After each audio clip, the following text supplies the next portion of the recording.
Hello, my name is Keith Schwendeman. I'm with Kephart Architects in Denver, and this is an Ignite presentation that I put together called Art in Architecture. My interest in art began, like most, at an early age, creating refrigerator masterpieces.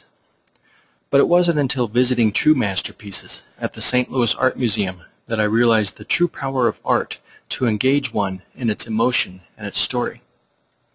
Later I went on to study architecture, where I was taught not only to draw in a straight line, but about the impact well-designed spaces can have on a community. I always kept my interest in art, and after graduating I looked forward to marrying these two passions.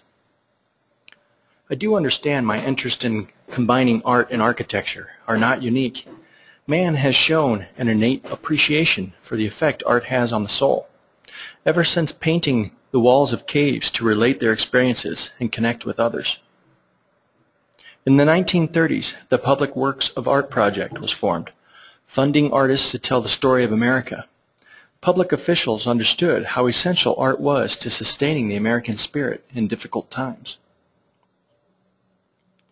In 1948, Battersea Park, England hosted one of the first open-air exhibitions of sculpture, pioneering the idea of taking sculpture to ordinary citizens. The show's success led to sculpture parks all over England. Harlow, England was rebuilt after World War II using new town principles. Principles which include a passionate commitment to the idea that all should be given access to works of contemporary art. Henry Street Settlement in New Jersey took public art to another level when sculptor Pedro Silva invited residents as well as passers-by to participate in creating sculpture gardens for the community. Meanwhile, back at my little cubicle, there I sit, poring over building code. I can't help but look at the Laurentian Library stairs and wonder if it should be a ramp, or maybe have a chairlift installed.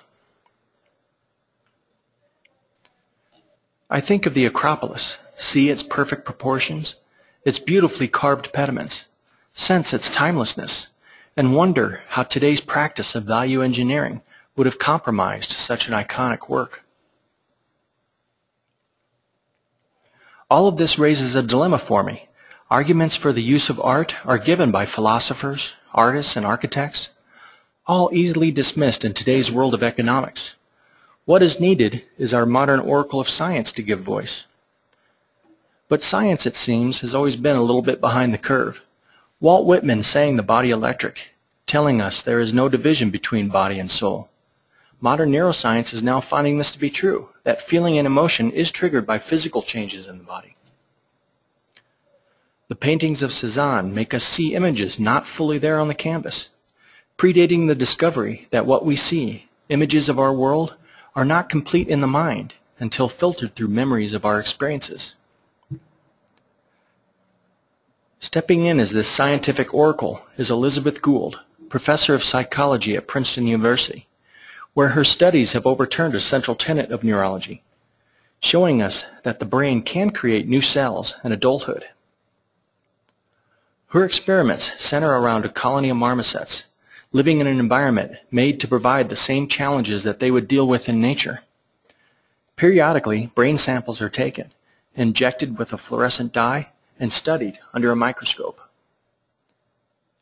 What she has found is the brain is always creating new neurons. But even more surprising, the establishment of these neurons is directly influenced by our surroundings.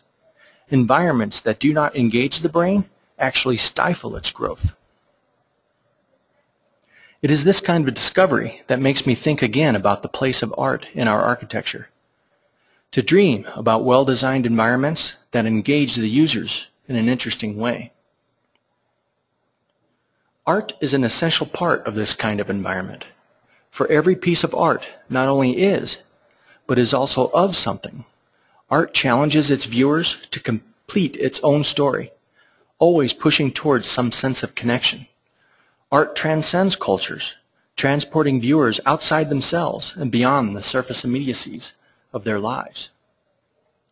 Lou Tolstoy, a writer and thinker, once said that to define art, we must stop seeing her as a means of obtaining pleasure.